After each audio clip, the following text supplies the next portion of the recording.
In the 1980s, the space shuttle is the new, exciting chapter in space travel. Then Challenger explodes. This is the story of that flight, the human story behind a technological disaster. Krista McAuliffe, a teacher, will be the first ordinary citizen in space. Roger Beaujolais, an engineer, knows Challenger has a problem and tries to stop the launch. You! Listen to me, now! And Richard Feynman, an eccentric genius, is part of the commission that investigates the Challenger disaster. Challenger puts the entire space program itself on trial and casts a long shadow over one of man's greatest dreams, the conquest of space.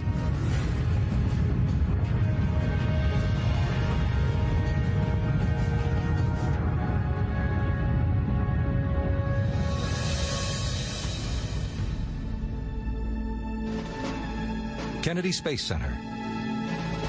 Space Shuttle Challenger prepares to launch into a cold winter sky. Minus 10, 9, 8, 7, 6. We have main engine start.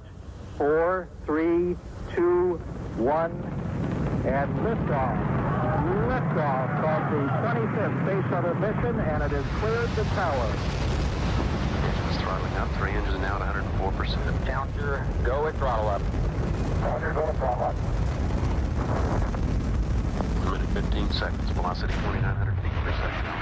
9 miles, range distance 700 miles. Flight controllers here looking very carefully at the situation. Obviously a major malfunction.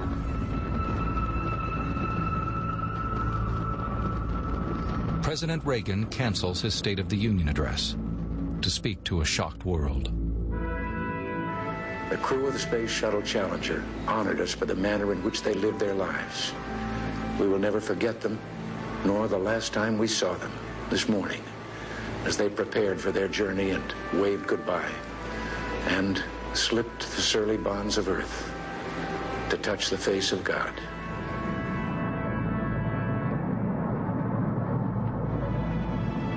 The loss of Challenger leaves the country in mourning. 7 astronauts are dead. Among them, a woman who has deeply touched the heart of the nation, Krista McAuliffe, a high school teacher and winner of NASA's Teacher in Space contest. This morning, she was to become the first ordinary citizen to travel into space.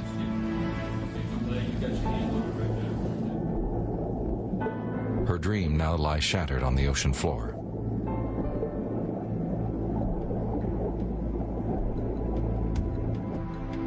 The shuttle is the most complex machine ever built. It has over 2 million separate components. It is now essential to find out exactly which of its thousands of systems catastrophically failed.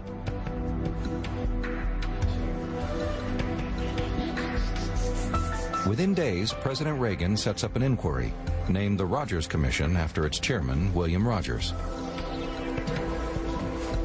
I would like to call the commission to order, please. 9 days after the disaster, they begin to call key witnesses. My name is Roger Beaujolais, and I'm in the structures section. And I've been involved basically since coming to Thiokol some 5.5 years ago. The Presidential Commission is made up of industry experts, scientists, and politicians, with one exception. Richard Feynman, a Nobel Prize-winning physicist. Feynman will play a key role in the investigation. No, I was not. The commission will explain the reason behind the Challenger explosion and the loss of 7 astronauts.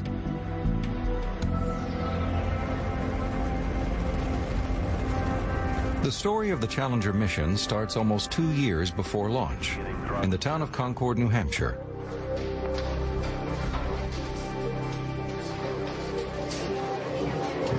Krista McAuliffe teaches at Concord High School. She's popular.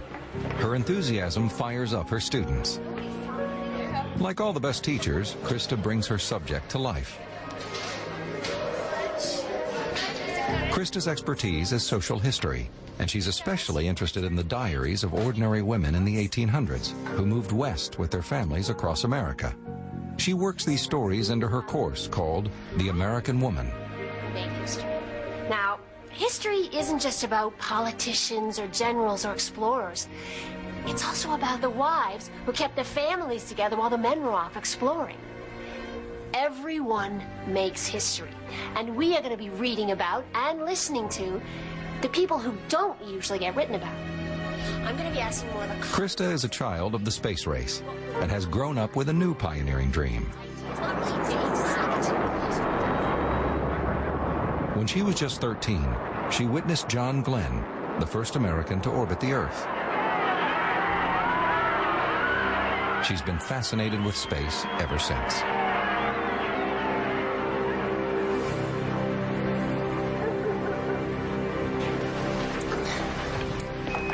On April 13th, 1984, shuttle mission STS-41C is returning to Earth. That morning, Krista's family notices she's more interested in the newscast than breakfast. For Krista's generation, space is still a dream. So far, no civilians have gone into space. Perhaps for her young children, Scott and Caroline, space travel will eventually be a reality. NASA's stated aim is that the space shuttle will make space travel routine. So far, it has only been for an elite corps of professional astronauts. What Krista doesn't know is that NASA is planning a competition to send America's first ordinary citizen into space.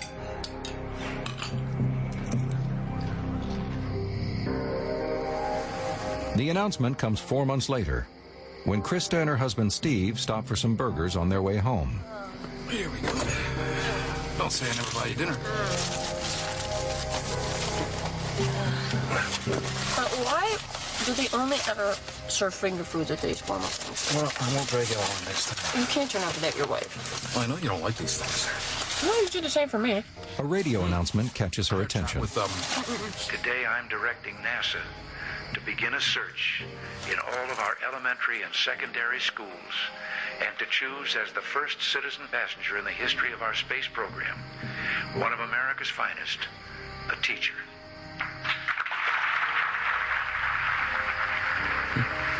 Oh, I was thinking we could get away this weekend. Go to the coast. Huh? Yeah, sure. That was pretty interesting when he said a teacher in space. It's too bad I don't know any teachers. You should try out. Yeah. I should try out. Krista will delay sending in her application to the last minute, but hearing the president that night has already sealed her fate.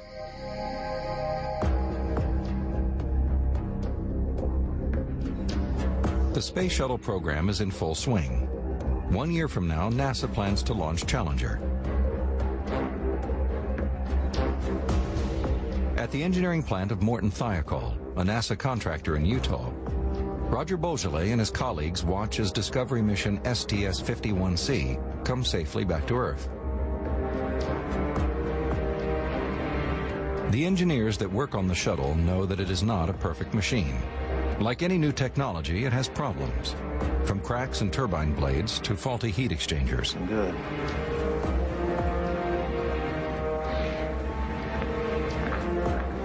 The problems are not sufficiently serious to stop the shuttle from flying. Still, every safe landing is a relief.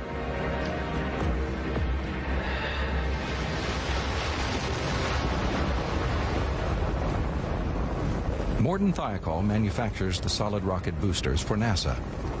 The rocket boosters are strapped to each side of the shuttle's main liquid fuel tank and provide the explosive force to lift the spacecraft off the ground. These huge rockets are made up of 4 motor segments fitted with solid fuel, designed to be reused after each launch. The joints between each segment have to withstand the vast forces produced during blastoff. Each segment is sealed against the next segment with 2 rubber seals, called O-rings. For the rocket boosters to work, the joints have to function perfectly. Part of Roger Beaujolais' job is to make sure they do. 3 days after mission STS-51C lands, Beaujolais starts his inspection of the joints on the returned rocket booster segments. Even 20 years later, the surprise at what he found that day is still vivid in his mind. I went around, and on the first booster, I found on one of the joints hot gas, massive amount of hot gas from propulsion had actually compromised the primary O-ring. So I thought, my God, we came within about 8 or 10 seconds of failure.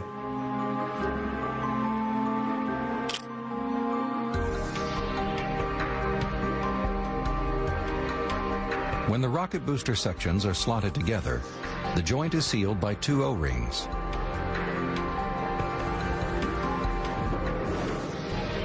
The O-rings are designed to form a seal against the superheated rocket exhaust gases that are produced at incredible pressure during launch.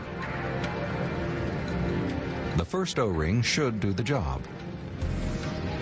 The second O-ring is a safety backup.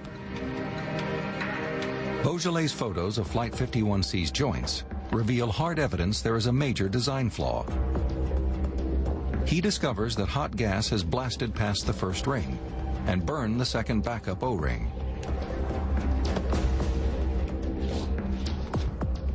I instantly, in my mind, thought, oh, this has to be caused by the cold weather that preceded this launch. Beaujolais immediately hones in on the one thing that made Flight 51C different: the temperature. Post-flight analysis showed the O-rings were 53 degrees Fahrenheit, unusually cold for a launch. The O-rings are supposed to be flexible. On launch, they squeeze and stretch to seal the gap. But on Flight 51C, the dual O-ring system malfunctioned. The primary seal did not work, and hot gas escaped. Luckily, the second O-ring caught the leak. If it hadn't, the result might have been far more dangerous. The next day, Beaujolais reports his findings to NASA. Together, NASA and Morton Thiokol conclude that the condition is not desirable but acceptable. Shuttle launches continue. But Beaujolais and his colleagues run further tests. The results are shocking. To their surprise, they discover that the O-rings could also be ineffective even at room temperature.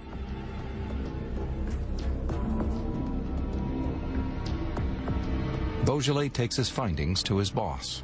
When we went to our manager, who was my boss, and told him about this, he said this material was too sensitive to release to anybody, so he kept it secret. Do you have any idea? You have any idea what that does to somebody who's trying to put flight safety first and foremost on the program, and to have a manager do that to you? Throughout 1985, NASA has a very ambitious launch schedule. Flight 51C is the first of 9 planned launches, and the pressure is on to keep the shuttle flying. Any delays would ultimately cost money, and jobs were at stake.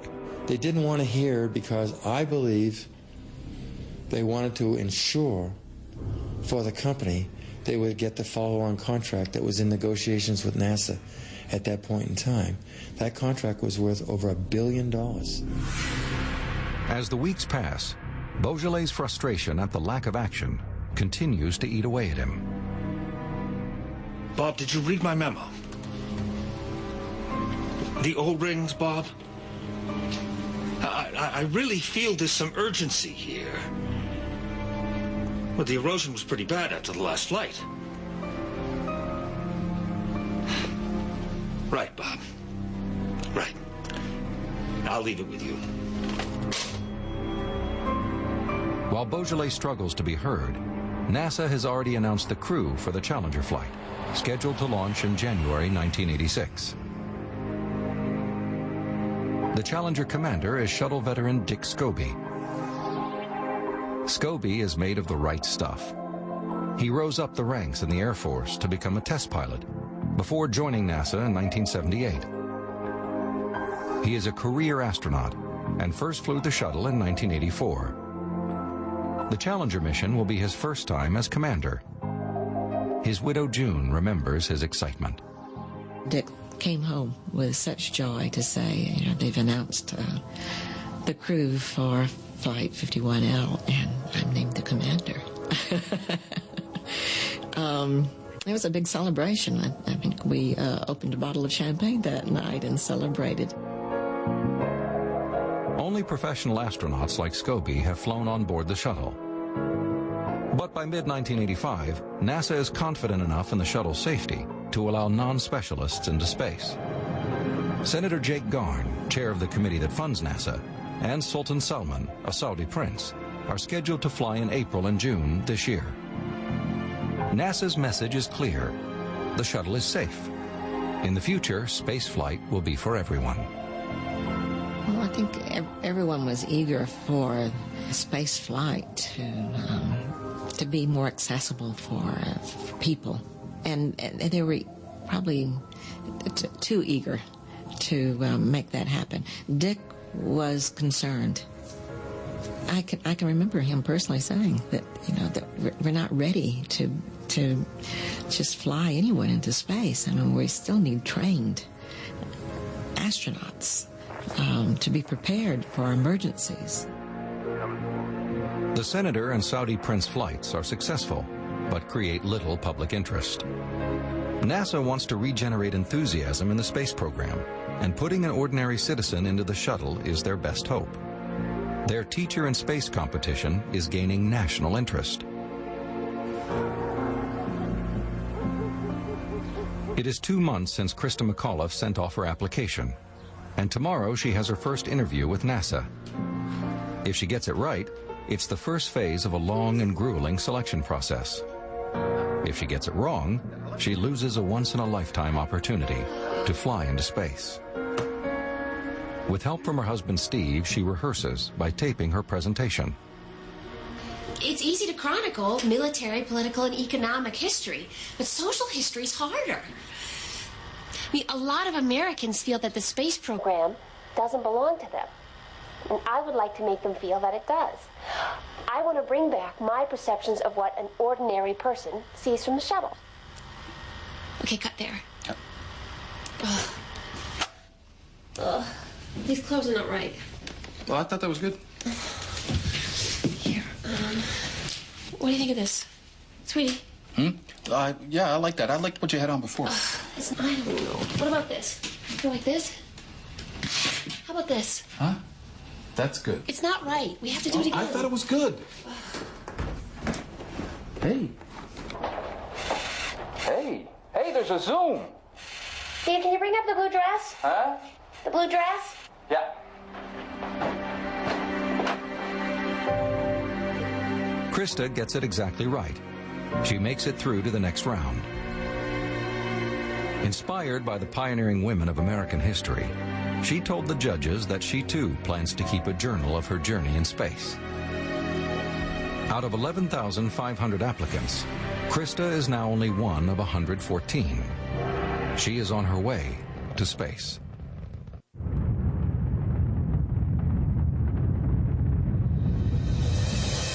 The shuttle is the most complex machine ever built. But even NASA admits its design was compromised. NASA needed a successor to the Apollo program, a machine that was more flexible and cheaper. The Apollo program cost $25 billion, the equivalent of $135 billion today. About $11 billion per launch. Each rocket was custom built for one launch only, then discarded in pieces as its cargo climbed into orbit. NASA needed to reduce costs due to budget cuts in the 1970s. Their answer was the Space Shuttle, a reusable, small, light vehicle that could land like a plane. Then, to secure additional funding, NASA adapted the design for the Air Force and built a machine capable of carrying satellites. This meant a larger payload bay, larger wings, and a heavier craft. When it first launched in 1981, the shuttle was a technological marvel. But the final design was no longer the vehicle NASA originally wanted, nor was it as safe as they had originally planned.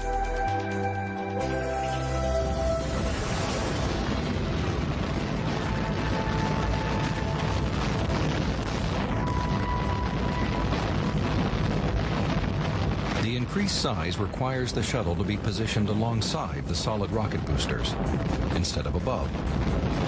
Now, if the rockets exploded, the shuttle itself risked being caught in the fireball.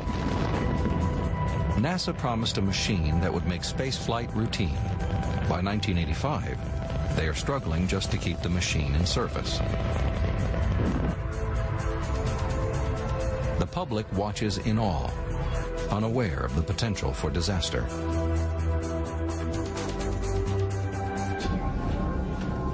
In the aftermath of the Challenger explosion, a presidential commission is set up to find out exactly what went wrong. Its chairman is William Rogers, Secretary of State under Richard Nixon. The Rogers Commission has a dazzling array of members: scientists, politicians, astronauts, and military officers. The commission also picks one of the most brilliant minds in America, someone with no connections to the space industry, who can bring a different perspective. Richard Feynman. Different aspects of nature are really different aspects of the same thing. That all the phenomena that you see, the great variety of different things, can all be explained, perhaps, as different aspects of some underlying business or some underlying laws or some underlying simplicity. Richard Feynman was involved in the development of the atom bomb and won the Nobel Prize for Physics.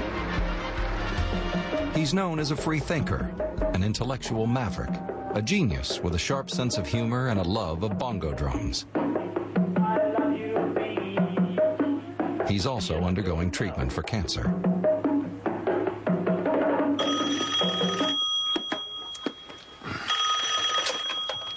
Hello?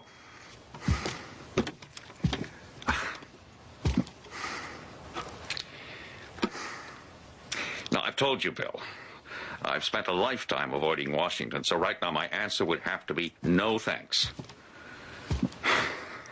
I'll consider what you said, but I really do think you should approach somebody else. Goodbye.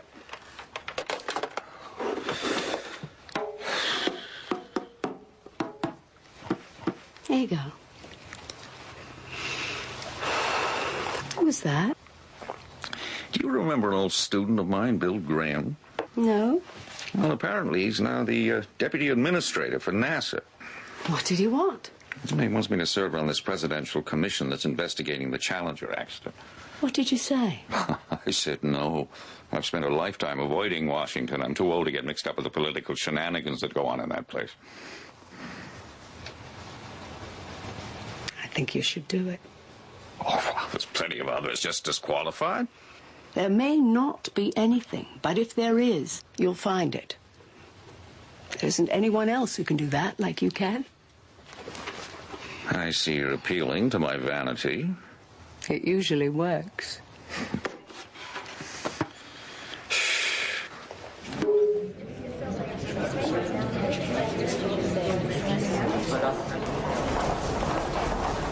Any idea what caused the accident, Professor? Oh, there are all sorts of ideas flying around. I wouldn't like to speculate.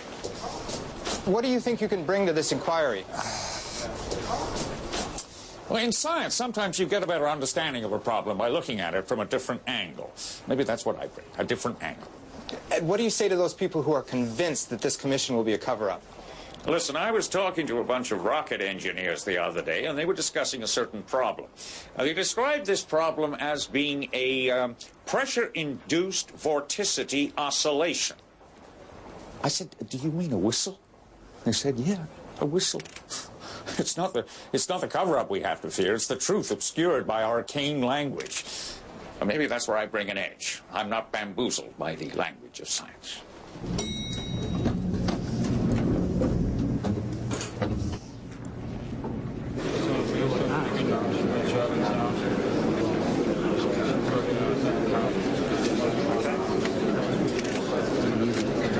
Ladies and gentlemen, I now would like to call this first meeting of the Presidential Commission on the Space Shuttle Challenger accident to order. I want to start with just a couple of preliminary remarks. As you know, NASA presents the commission with various possible reasons for the shuttle failure. Early on in the hearing, the commission's attention turns to the solid rocket boosters. From the start, it's plain to Feynman that the commission is getting bogged down in technical jargon. As a physicist, he knows there's always a simple answer. That decision, given the information we have. Roger Beaujolais is one of the engineers called to the hearings to explain how the solid rocket boosters operate. According to Beaujolais, Morton Thiokol's lawyers have told him to answer questions, but to not offer any extra information. He decides not to be silenced. My name is Roger Beaujolais, and I'm in the structures section. And I've been involved with these seals and the rings basically since coming to Thiokol some 5.5 years ago.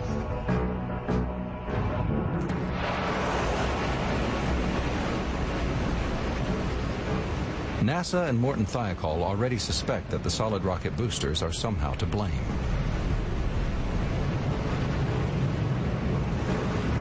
Beaujolais tells the commission he knew a year ago that the O-rings in the solid rocket boosters can fail under some circumstances, and that if the primary and backup O-rings both fail, the whole launch system could explode. It's a revelation to the commission, but in hindsight it is no surprise. The O-ring joints are there because the rocket boosters are built in segments. During the bidding process, some companies submitted designs for a single tube rocket booster, which could have been delivered by sea in one piece. But Morton Thiokol, who won the contract, is in Utah, a landlocked state. They have to transport the solid rocket booster segments to Florida by rail, where they are assembled for each launch.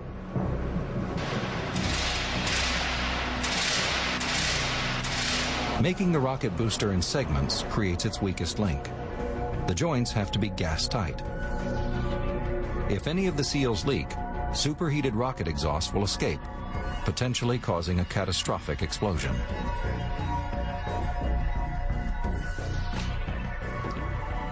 This problem has escalated so badly in the eyes of everyone, especially our customer, NASA, that if we do not secure a timely solution, we stand in danger of having our competitors solve our problem.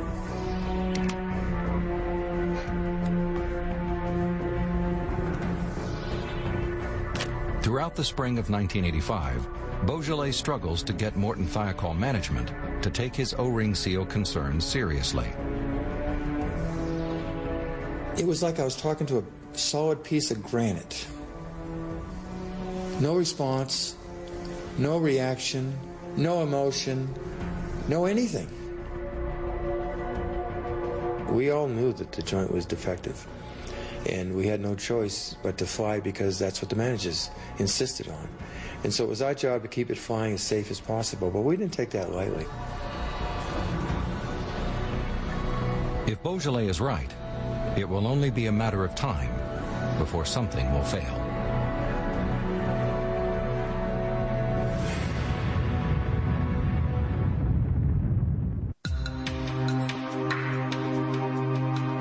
Each shuttle is engineered with a precision that pushes the limits of the possible. More than 700 components on the shuttle are designated Criticality 1, which means if one of these components fails, the shuttle and crew could possibly be destroyed.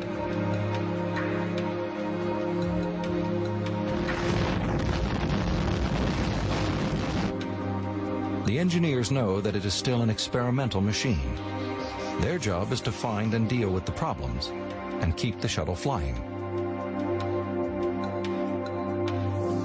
At the time of the Challenger disaster, Judd Lovingood was NASA's deputy manager of shuttle projects, the department in charge of rocket propulsion.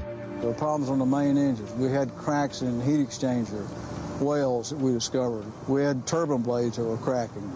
We had problems with bearings that we were taking risk in continuing to fly.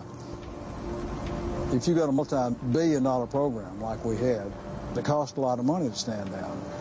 If you think that you can solve problems like we thought we could do on the SRB seal, then the thing to do is to solve that problem. If you think the risk is low enough to take that risk, that's a tough decision to make. If we thought we were going to kill 7 astronauts, we would have stopped the program. But we didn't think that was going to happen. The engineers and astronauts all know that every shuttle flight is a carefully calculated risk. The public remains oblivious to any danger.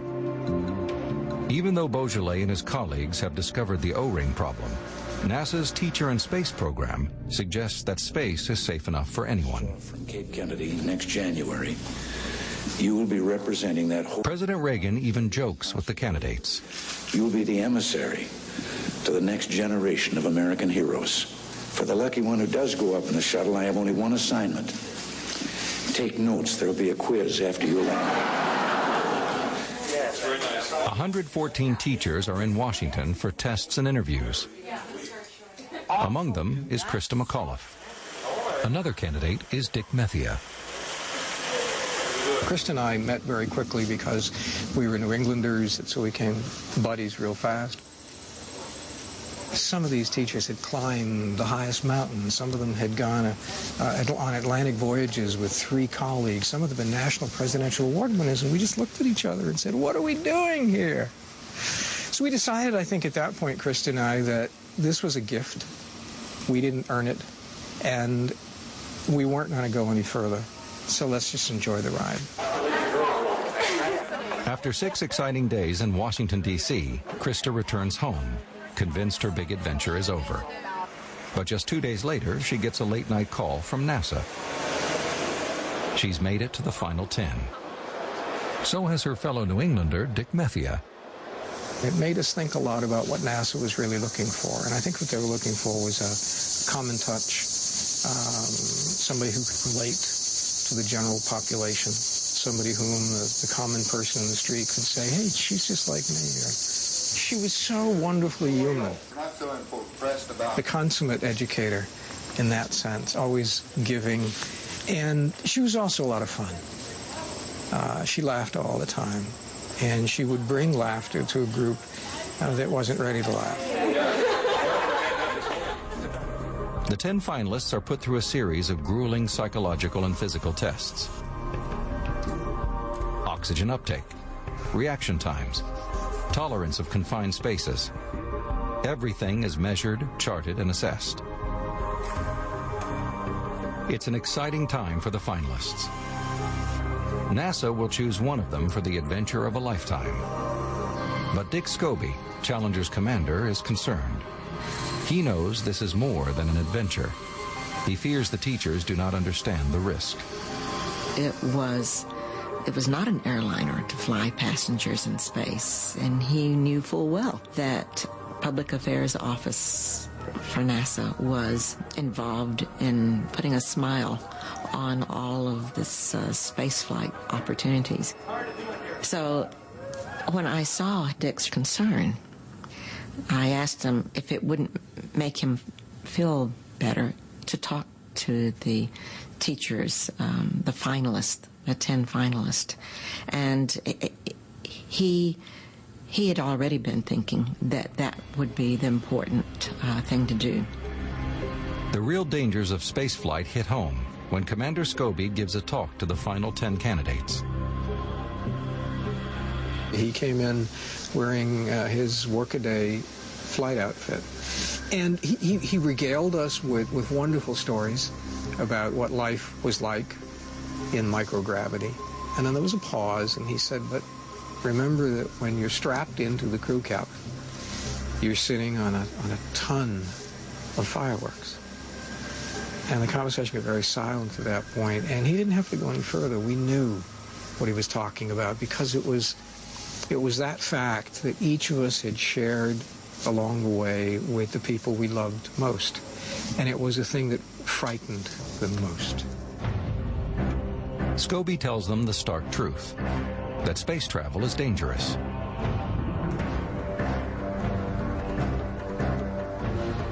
During the Presidential Commission, Richard Feynman discovers that the managers at NASA claim the odds of a shuttle failure are 1 in 100,000. Engineers like Roger Beaujolais put the risk at more like 1 in 100. The figures are guesses. The engineers are working with new, untested technology. Each launch is a risk. The commission finds that human judgment was just as critical as any technical failure. They discover the night before the launch, there was a desperate struggle to stop Challenger from taking off.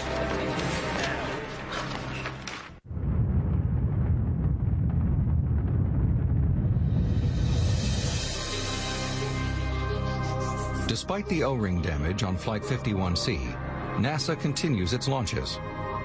As the summer progresses, Roger Beaujolais is still trying to have his concerns taken seriously. Then he discovers the primary O-ring has failed on another shuttle flight, this time mission STS-51B. The CO problem can now no longer be ignored. Beaujolais requests a task force to investigate how to fix the problem. His memos become increasingly desperate and aggressive in tone. Subject SRM erosion. Possible failure criticality. Now, this letter is written to ensure that management is fully aware of the seriousness of the current O-ring erosion problem. It is my honest and very real fear that if we do not designate a team to solve the problem, with the field joint having the highest priority, that we stand in jeopardy of losing a flight.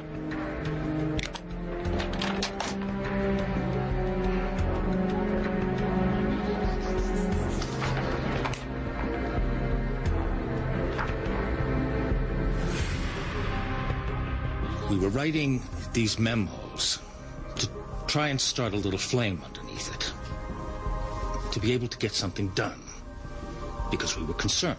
We were extremely concerned. I think that's what those memos reflect. They reflect frustration and concern. Beaujolais' tactics are beginning to alienate the management at Morton Thiokol. Even close colleagues think his approach may be hurting his case. Super engineer. Good man. But you need to soften yourself a little bit to work with people, because you always have people that aren't going to see it your way, and you just got to be patient with them and a little bit forgiving, and try and bring them around slowly. I have been described as a giant pain in the ass, okay? But the same people who described me that way were the same people who called me when they had a problem, after they got to know who I was and what I could do and the experience I had. On July 19th, 1985, Beaujolais gets some good news. I thought you'd be pleased to hear we're putting together a task force. I've been arguing that for months. It's official, right? Task force? Official? Leave it with me.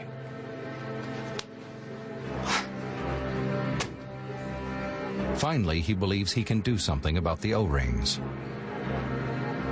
And we were thrilled and working our tails off because we finally got a chance to do what we've been trying to get done now for, 5.5 years. For the 10 finalists, all the testing, training, and dreaming was over. It all came... On the same day that Beaujolais gets his task force, Krista McAuliffe is in Washington, D.C. to publicly receive her own good news.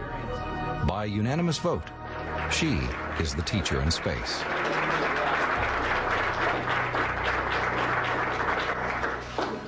It's not often that a teacher is at a loss for words. I know my students wouldn't think so.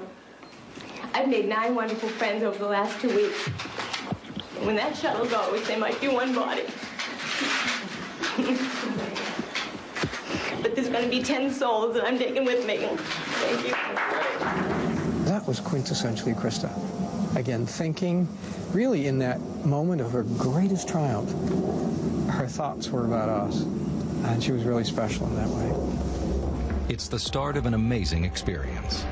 Soon, Krista will train alongside Challenger's crew for the journey into space. The problem with the O-rings has still not been resolved. A few weeks later, Beaujolais' excitement with the task force is crushed. 1 month, one lousy month later, we all realized that we had no power, no authority, no resources, and no management support. Well, how in the heck can you get anything done if you don't have any of those items that I just mentioned? You can't. And the frustration was just absolutely going up minute by minute, day by day. Here we go.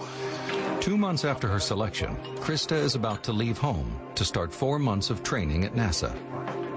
Hey, Margie, you haven't had a chance to talk. Since becoming the teacher in space, her life has changed completely. Overnight, Krista has become a national celebrity. Her hometown of Concord shares her excitement. Many well-wishers turn out to celebrate with her. Now, being the teacher in space is a reality. Her new life as an astronaut is about to begin. It's time to leave her family in New Hampshire. Oh, thank you so much. Thank you so much. Kristen, I think maybe you should go talk to Scotty. I think he misses his mommy already. Okay. Yeah. Hey, Carolyn, come with Poppy. Big swing it. Oh, my goodness, somebody's getting big. Could that be you? Hmm? Oh.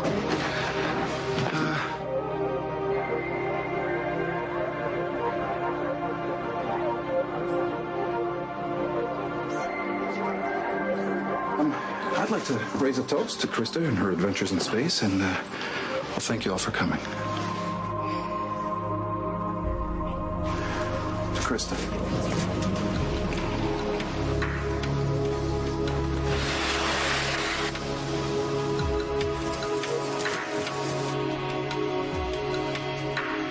Challenger's crew consists of Dick Scobie, Krista McAuliffe, pilot Michael Smith, and mission specialists Ellison Onizuka, Judith Resnick, Ronald McNair, and payload specialist Greg Jarvis.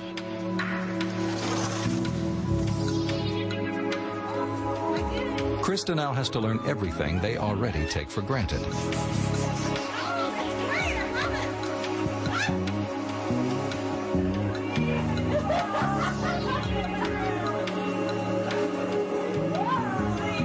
Despite missing her family, she enjoys every minute of her training. And Krista was very lighthearted most of the time, but she did take it very seriously. And at one point, she asked me if I thought space flight was safe. She asked if I would fly, and I said I would. I said, yes, I think it's safe, if it's safe enough for my husband, and it will be safe for you.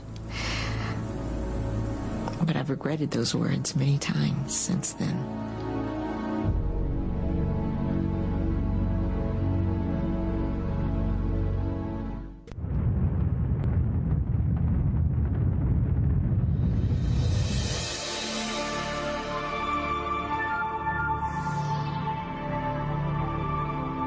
By late January, NASA has already postponed the Challenger mission several times. The first launch attempt is now scheduled for Sunday, January 26th, 3 days from now. The crew arrives at Cape Canaveral from their base in Houston to enjoy a traditional pre-launch beach party. Before every launch, the families all come together at a beach house, and we all have a picnic dinner together. But it was a bit cool, and Dick wanted to walk along the beach. So we walked out and to the left toward the orbiter that was ready for launch. And it was glistening in the sunlight. It was beautiful.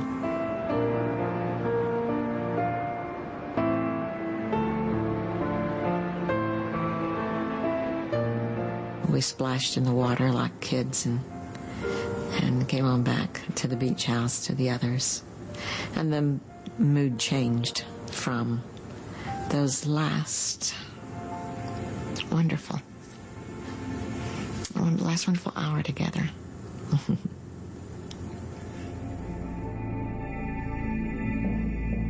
The night before the Sunday launch, thunderstorms hit the area. NASA cancels the flight and reschedules for Monday. By now, Krista is beginning to feel the strain. Raindrops keep falling on my head. On Sunday evening, both she and Greg Jarvis are having trouble sleeping. Turning They find 2 bikes and kill some time. Yeah. Greg Jarvis is an aerospace engineer with Hughes Aircraft and Space. Nothing's worrying. They are both rookies. Had the weather not turned bad, they would already be in space.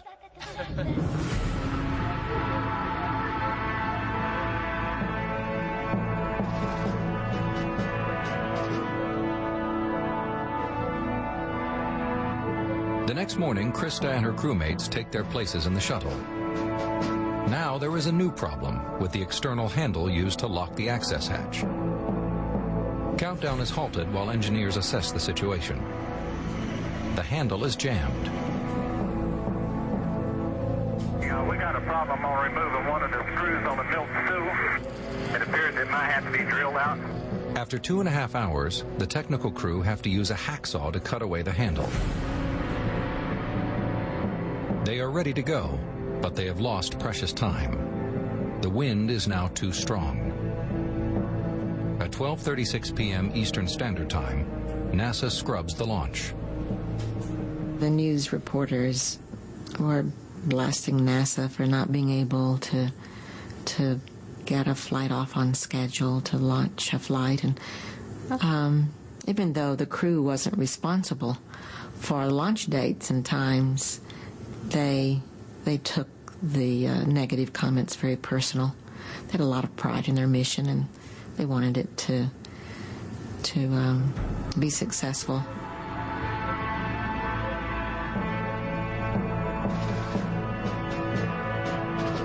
The launch is rescheduled once again for the next day, Tuesday the 28th, even though the weather forecast predicts extremely cold temperatures, down in the low 20s.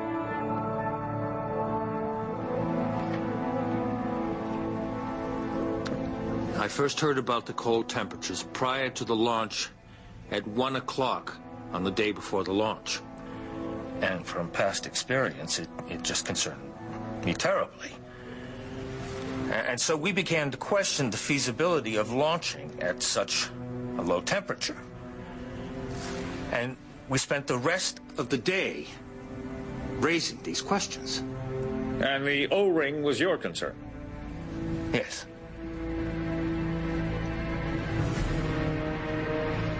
The launch is less than 24 hours away. NASA can cancel the mission at any time if the engineers think it is too dangerous.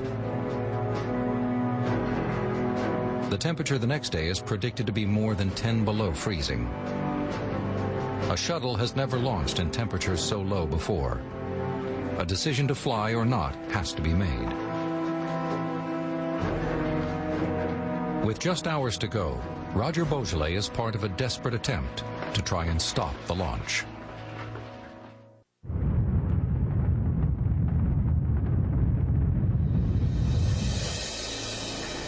NASA is running out of time.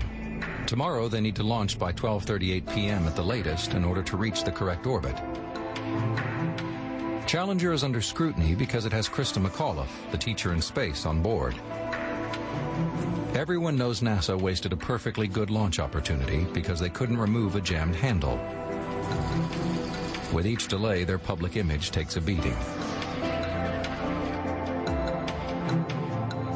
Now the weather is closing in. Record low temperatures are forecast. At 1 p.m. Standard Time on January 27th, NASA calls Morton Thiokol. The call goes through to Beaujolais' colleague, Arnie Thompson. NASA wants to know if Morton Thiokol has any concerns about launching in the cold. They called me the morning before. They predicted temperatures of 18 degrees the next morning at flight time. And that's when it really hit the fan big time. We rushed into a meeting, and 4 or 5 of us decided that we were going to make an attempt to stop the launch. The fact of the matter is, O-rings don't work with a dam at freezing temperatures. You don't have to be a rocket scientist to figure this out. All you have to have is a modicum of common sense. Beaujolais and Thompson alert the management at Morton Thiokol of the dangers posed by launching at such a cold temperature. By early early afternoon, their bosses are convinced. They get on the phone with NASA to voice their concerns. Morton Thiokol recommends against launching. But NASA is reluctant to abort again unless there is hard evidence. They need proof and want to scrutinize Morton Thiokol's O-ring data before calling it off.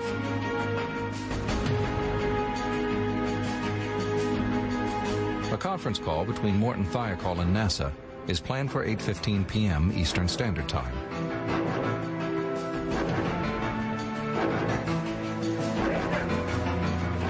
We ran literally to our offices and basically rummaged through reports and file cabinets.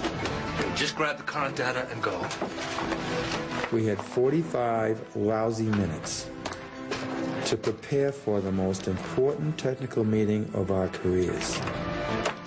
Wrap it up. Let's go.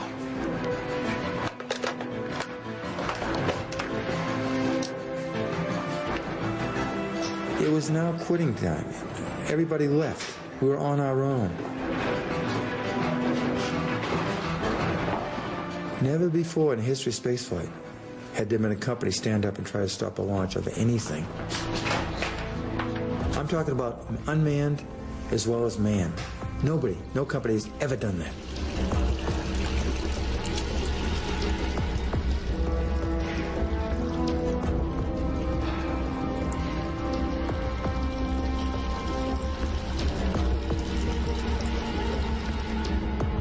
This is the moment Beaujolais has been waiting for.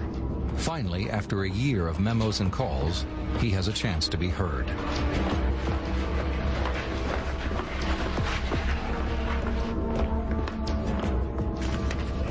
As they gather in the meeting room, the Morton Thiokol team are confident they will be able to stop the launch. Yes. They know NASA would not go against a contractor's recommendation.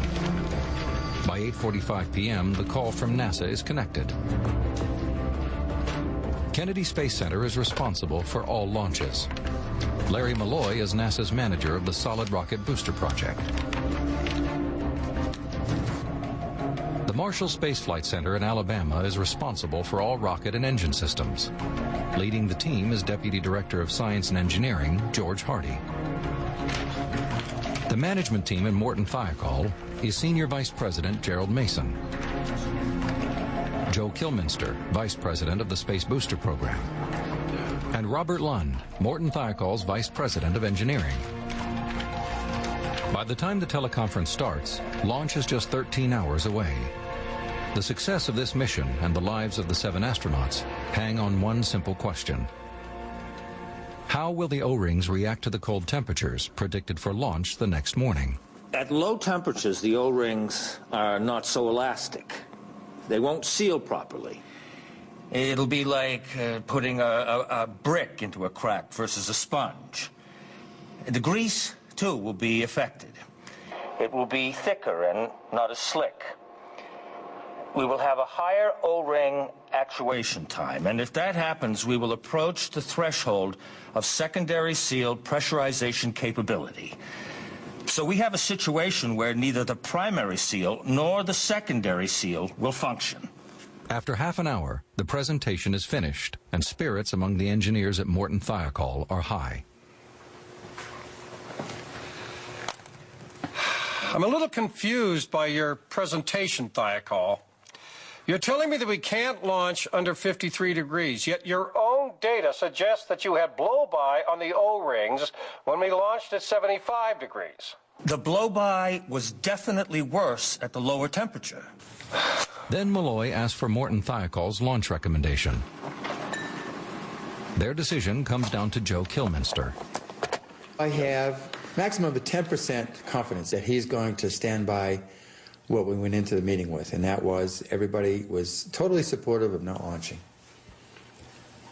And much to my surprise, Kilminster answers and says, So I guess our conclusions are that we should not fly outside of our database, which is 53 degrees. And metaphorically inside of my body I went, yes! And I was absolutely on top of the world. That lasted for about 10 seconds.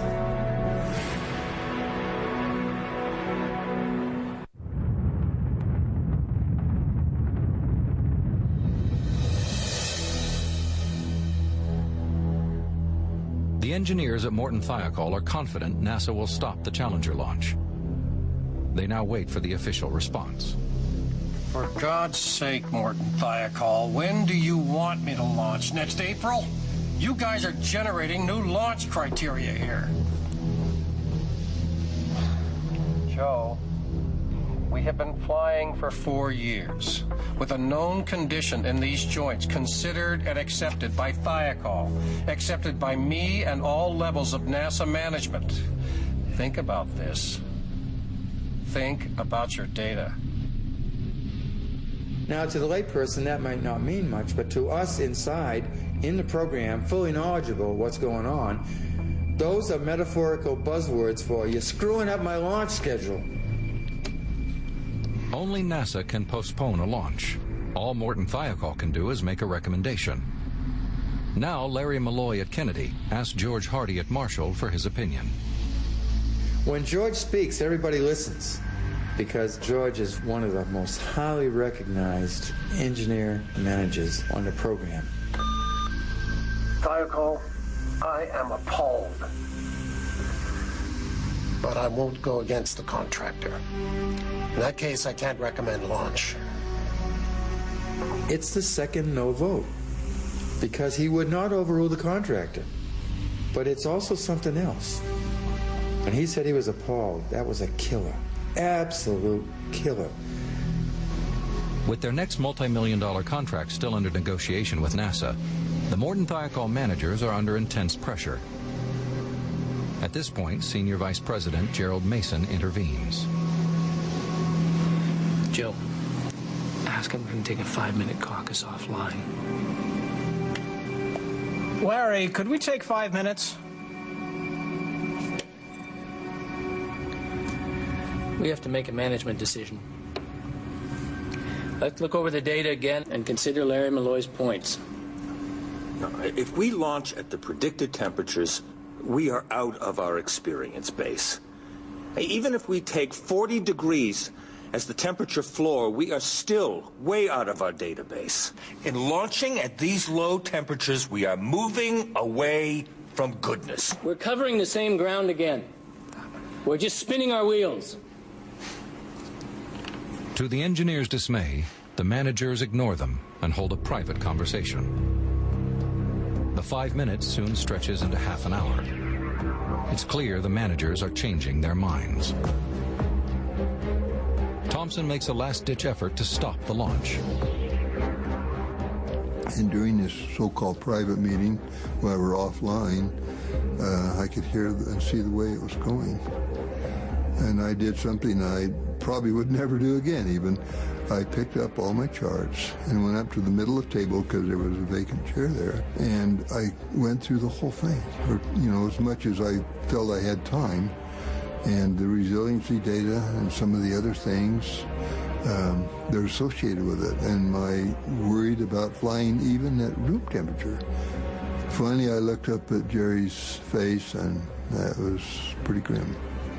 So I just went back to my desk, resolved that, it's going to fly, and nothing I could do about it.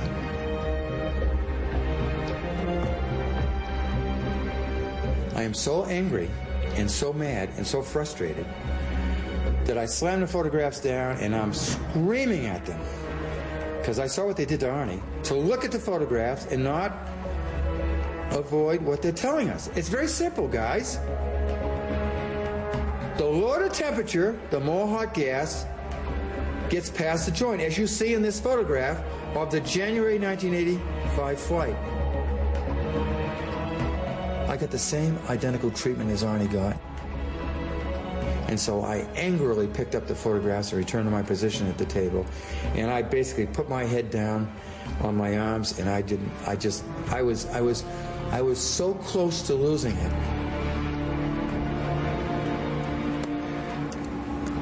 Let's take a vote. Do we recommend a launch? Joe?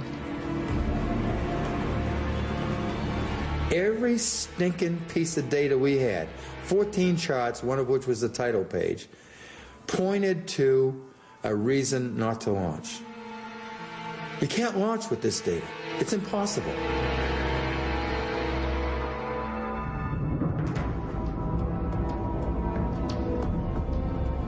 I think it's all right.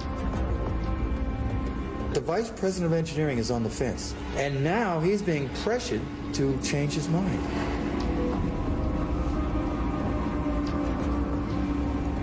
Bob, you have to take off your engineering hat and put on your management hat.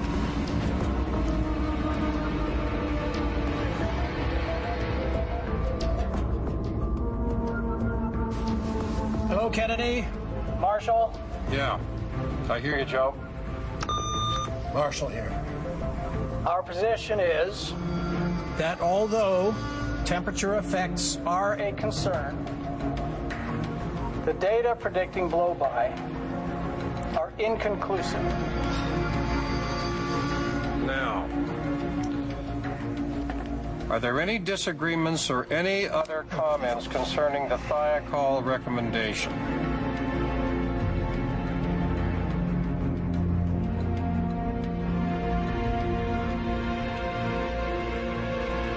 The pressure is intense. No one raises any objections, not even Beausoleil. At NASA, the silence means go for launch. Well, when you're in a meeting like that, and the question is posed whether anybody disagrees with the decision to launch, and nobody disagrees, then that means that everybody agrees. If anybody had been against launching, they should have spoken up. Since they didn't, they tacitly agreed to launch. And I don't care what they say today and what they've been saying for the last 20 years, they agreed to launch. The probability of failure, was there, but it hadn't failed yet. So it's easy to say, once you failed, why didn't you do this or didn't do that? But I guess my feelings were, and I hadn't thought about it, but that, I had said what I had to say to my management, and that's where it maybe should end. Now, an afterthought, maybe I should have got up and screamed at him.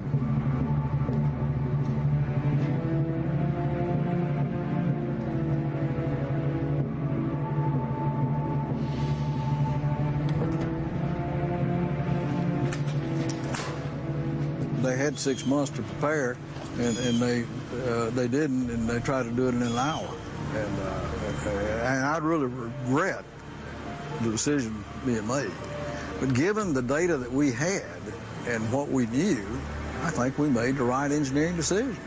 When I opened the door from the garage to my house in Willard, the first thing that my wife said to me is, "What's wrong?" I said, "Oh, nothing, honey." I said, "I had a great day." But I says, it ended up in a meeting. I says, "We're going to launch tomorrow and kill the astronauts." But outside of that, it was a great day.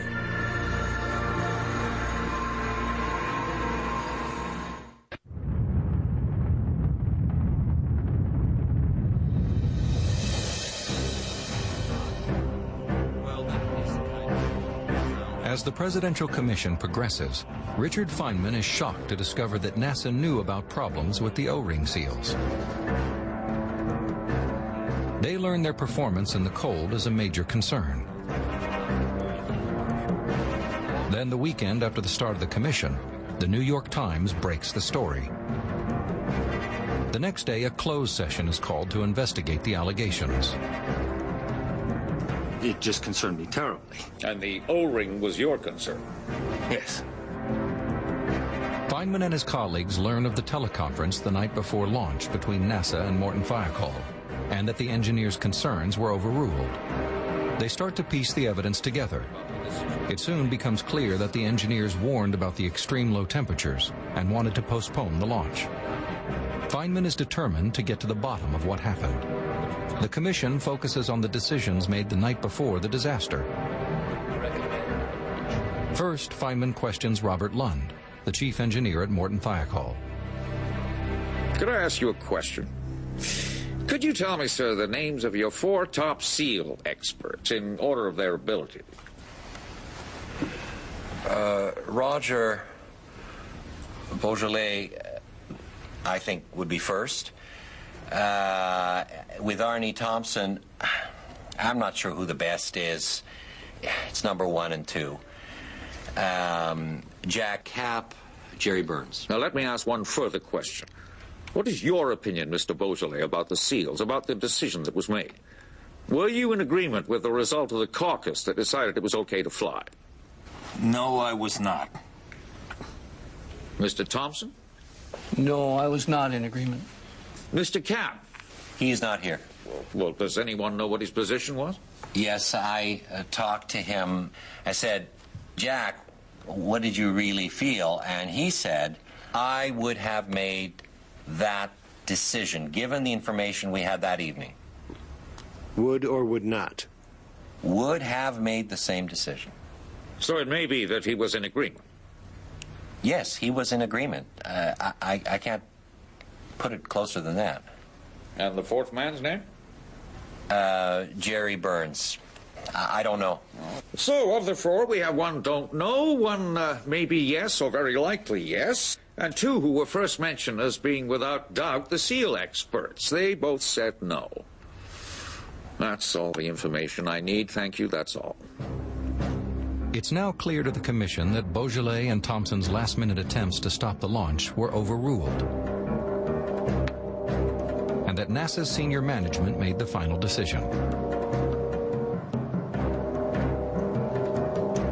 Feynman is convinced that the engineers were right and that the cold is at the root of the problem.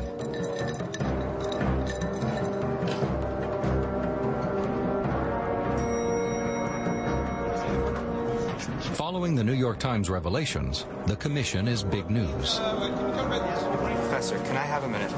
Well, I really have to go. It is February 11th, 1986, 2 weeks after the Challenger explosion. In the full glare of the media, Feynman begins hatching a plan to put NASA itself on trial. Could I have a glass of iced water, please? Of course, look at that room. I would like to call the Commission to order, please.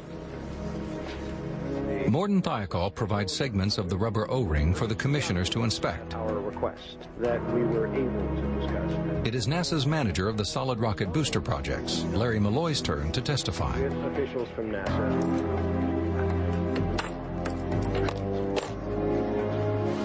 You have a look in your eye that suggests to me you're up to something. Oh, I have a little experiment in mind. With the media watching closely, the Nobel Prize winner is about to use a high school experiment to demonstrate the fatal design flaw. This rubber thing that is put in, the so-called O-ring, that is supposed to expand to make contact with the metal underneath so that it makes a seal. Is that the idea? Yes, sir. And if it weren't there, if it weren't in contact at all and there was no seal at all, that would be a leak. Yes. You will always push the putty through because the motor pressure is 900 psi nominally and 1,000 psi at max. And that putty will sustain about 200 psi. Well, now, we couldn't put instead of this some sort of material like lead that when you squash it, it stays?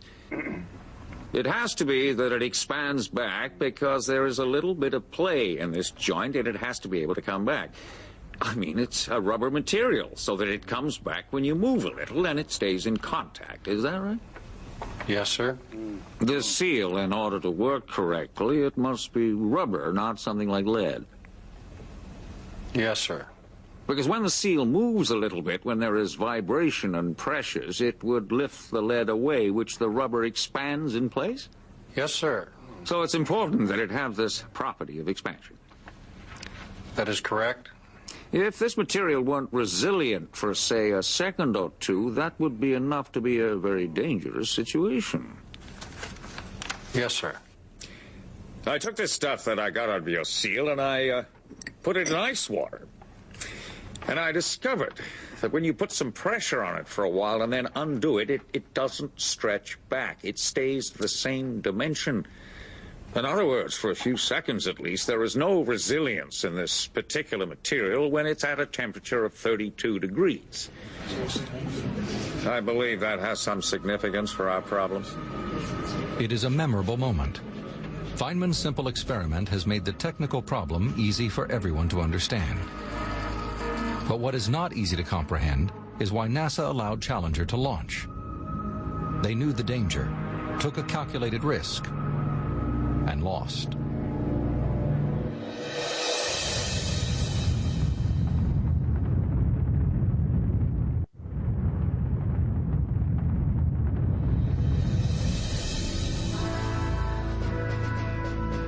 It's the night before launch, and despite the desperate efforts of Roger Boisjoly and Arnie Thompson, Challenger's fate has been sealed.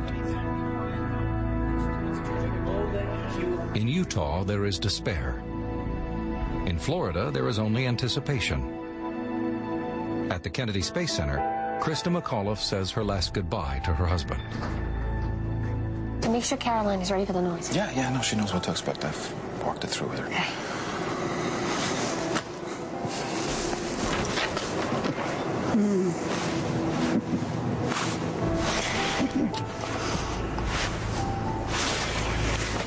It's the third time I said goodbye. Yeah, no, it's getting cold. Go inside.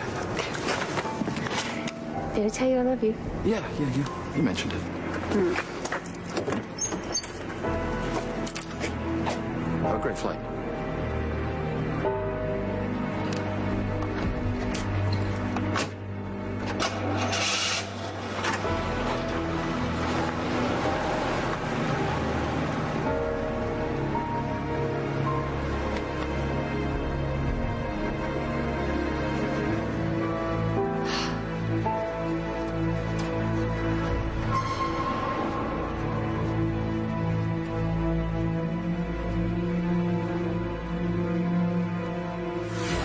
On the launch pad, the temperature is dropping fast. Commander Scobie and the rest of the astronauts don't think they will launch the next morning. It had been cool, but then it was frigid that night before the actual launch, extremely cold. So Dick told me then that they would not be flying the next day, to go back and tell all the family members and friends who'd come to go on home that they wouldn't be flying, and they might not be flying for several days. And it was a kind of a matter of fact that they wouldn't be. I knew I would be staying and seeing him again. The temperature plummets. The astronauts pass the time thinking that tomorrow will be another scrub.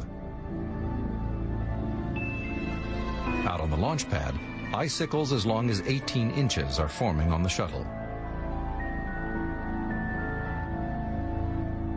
Despite the low temperatures, Challenger will launch the next morning.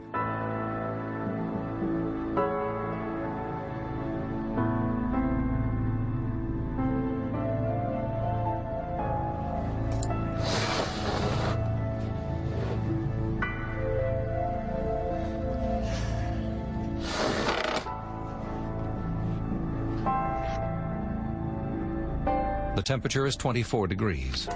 But when Dick Scobie phones his wife, she's astonished to hear that Challenger is go for launch. He was not his usual self. He was not himself. It was not, hey, great, see you later, like he often did. It was anxiety in his voice.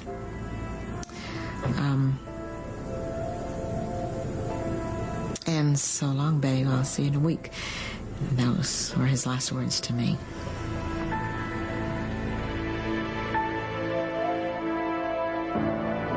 As day breaks, the temperature rises to 30 degrees. NASA still has 4 hours to launch. It's a sunny morning, so they delay another 2 hours to let the temperature rise even further.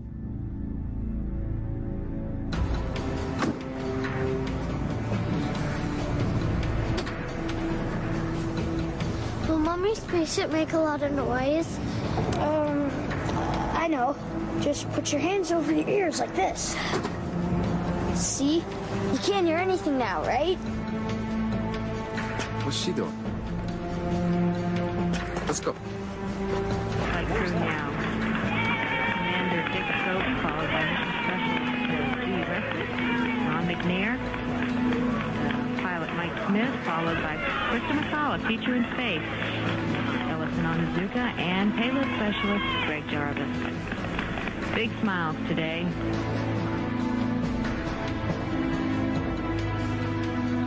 OTC, PLT radio check. PLT, this OTC, I copy you 5 by, how many? Okay, got you on crew. Good morning. Good morning, Mike. We're ready today.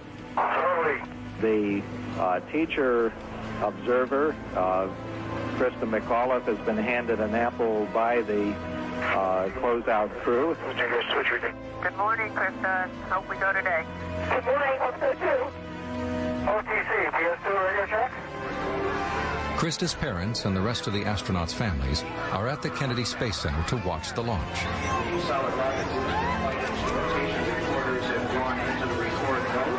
The temperature hits 36 degrees, 30 degrees colder than any previous shuttle launch. Mass 2, this is OTC. I read you loud and clear. How many? I read you the same. Good morning, Alberta. Good morning, Judy. OTC, PS1. 2,000 miles away at Morton Thiokol, Beaujolais and his colleagues are also watching. Good morning, Greg. Morning, Alberta. How you doing this morning? I'm about to pumpkin today. We're going to go. 30 seconds before liftoff, the onboard computers take over. They make the remaining thousands of decisions. T-minus 16 seconds. Sound suppression water starts. The final countdown begins. T-minus 15 seconds. T-minus 10, 9, 8, 7. 6 seconds before takeoff, the 3 huge engines ignite. We have main engine start. 4, 3, 2, 1.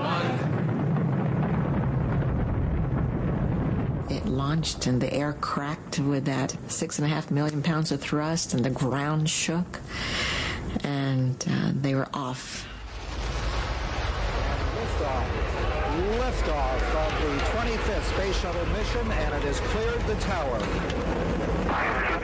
Roll program. Roger, roll, Challenger. Good roll program confirmed. Challenger now heading downrange. What no one has noticed as the shuttle rises from the launch pad is a puff of black smoke from the lower part of the right-hand booster.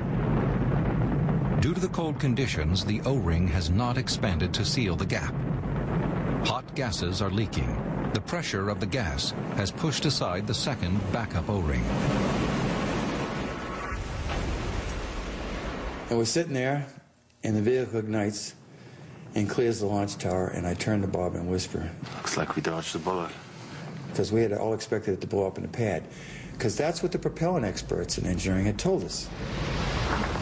Roll program. Roger, roll, Challenger. Roll program confirmed. Challenger now heading downrange.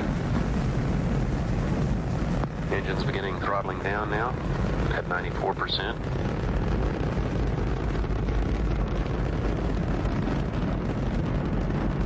Intense hot gases within the right-hand booster begin to blow by the damaged first O-ring.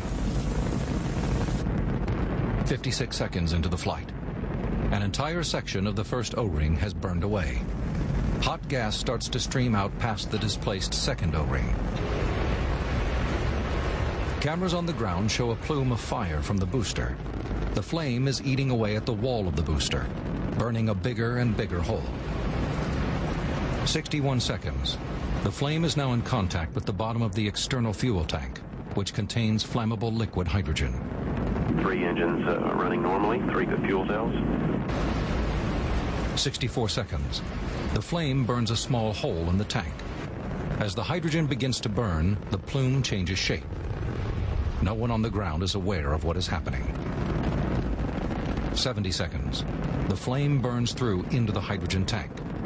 Pressure in the tank drops. Engine's throttling up, 3 engines now at 104%. Challenger, go at throttle up. At 72.3 seconds, the flame burns through the support that attaches the right-hand booster to the base of the external tank. The booster starts to swivel. The lower end swings outwards. At 72.5 seconds, the nozzle at the base of the right-hand booster swivels sharply to counteract the swinging motion. A violent shudder goes through Challenger. 72.6 seconds. Hydrogen is now pouring out of the bottom of the tank, where the strut is burned through. 72.9 seconds. The instruments go haywire. They are rapidly running out of fuel. At 73.1 seconds, the bottom of the hydrogen tank falls away. The force of the erupting gas pushes the tank up into the base of the oxygen tank. The nose of the swiveling booster hits the top of the external tank, ripping it open. There is a sudden brilliant flash as the oxygen and hydrogen mix. 73.5 seconds. Challenger's engine shut down. The last data from Challenger is radioed to Earth. The explosion blasts the shuttle free. It is tumbling through the atmosphere at 1,250 miles per hour. The enormous stress tears the shuttle apart. The nose section is torn off. It contains the crew cabin and the 7 astronauts. The cabin is still heading upwards, but air resistance is slowing it down. On the ground, people begin to realize what has happened. Something is terribly wrong. And then, all of a sudden, it looked different. And then, it began to shatter in a million pieces. Just like our hearts.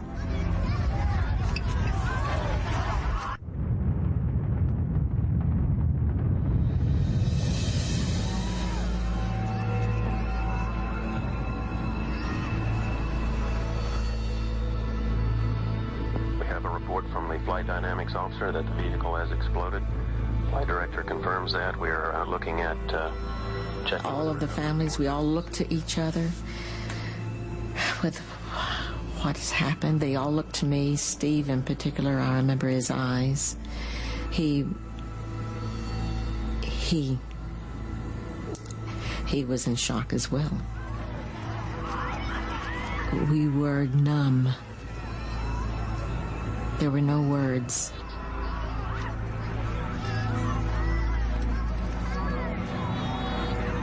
Someone spoke up and said, we have to take care of these families and get them back to crew quarters. So they put us on the bus. We could see that Kennedy Space Center had absolutely come to a halt. And there was just crying everywhere. So I knew then that there was no chance that Dick was able to fly the orbiter back safely to the launch pad or anything. The crew cabin is torn off in the massive explosion. At least 3 of the crew are able to turn on their emergency air supplies. But at this point, the cabin is almost certainly depressurized. The crew would lose consciousness within seconds. The cabin takes almost 2 minutes to fall back to Earth. It is destroyed on impact as it hits the sea at 200 miles per hour. No one survives. I went to Dick's room and found his, well, first, I went to his room to weep privately. I took Dick's briefcase back out and set it in my lap along with his parents and our children. And it was, why I would do that, I don't know, except that it was so much a part of him. It was always with him. And It had his memorabilia in it. It had his everyday things that the kids and I always saw him with, his star charts, his business cards, and he had taped on it some of the emblems from space and so forth, and we looked through it together. And right on top was a paper in his handwriting that was a message about the pioneer spirit and how important space exploration was.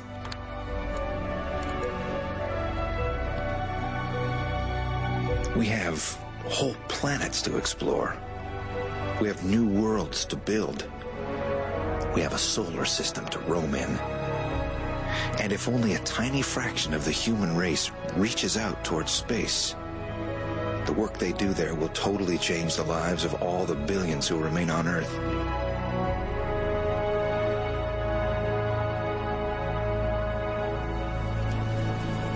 Three days later, President Reagan leads the country in mourning. We come together today to mourn the loss of 7 brave Americans. Sometimes when we reach for the stars, we fall short, but we must pick ourselves up again and press on, despite the pain. The best we can do is remember our 7 astronauts, our Challenger 7. Remember them as they lived, bringing life and love and joy to those who knew them, and pride to a nation. We bid you goodbye. We will never forget you.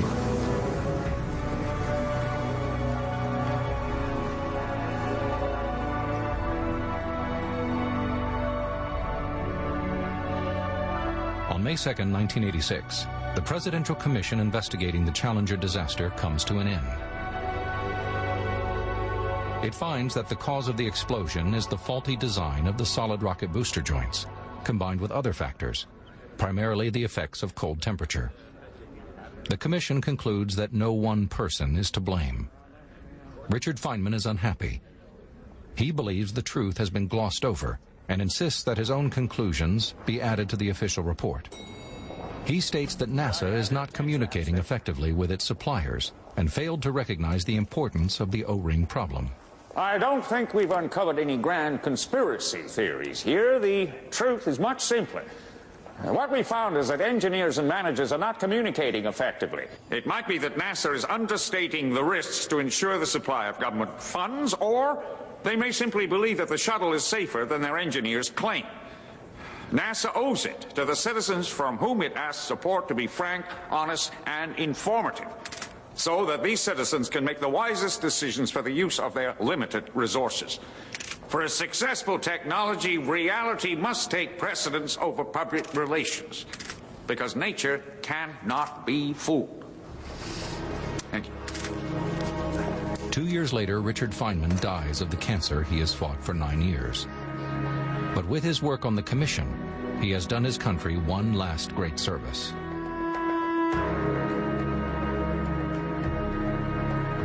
No one at NASA is held accountable for the disaster. By the end of 1986, both Larry Malloy and George Hardy retire from the space agency. Robert Lund, Vice President of Engineering at Morton Thiokol, stays with the company in a new, more senior role.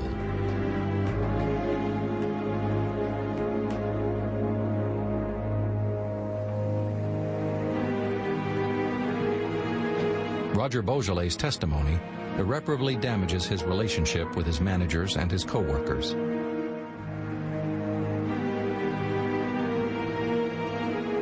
He leaves Morton Thiokol just a few months after the commission hearings. He never returns.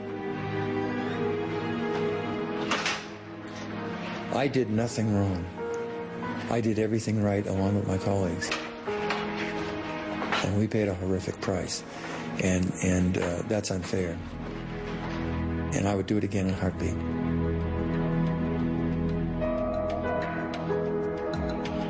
In light of the commission's findings, NASA makes design changes to the shuttle. An escape system is developed for future missions, and the O-rings are redesigned.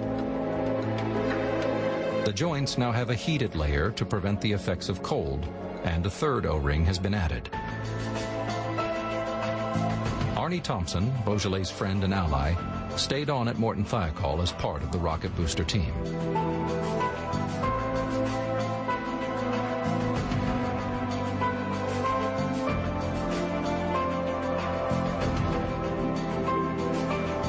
Krista always planned to use her fame to make education a national issue. And her dream lives on today.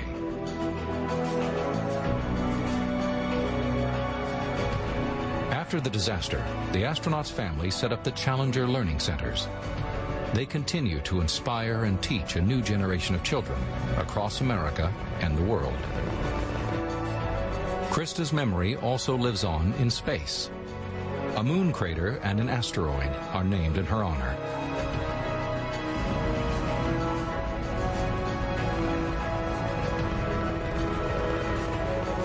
The Challenger disaster almost shattered the dream of space exploration. Manned spaceflight is still a new science, and the shuttle has always been an experimental spacecraft. But every success and failure increases our knowledge and expertise. In 1963, President Kennedy announced that America would put a man on the moon. He said it was worth pursuing not because it is easy, but because it is hard. Despite tragedies like Challenger, that dream is still alive.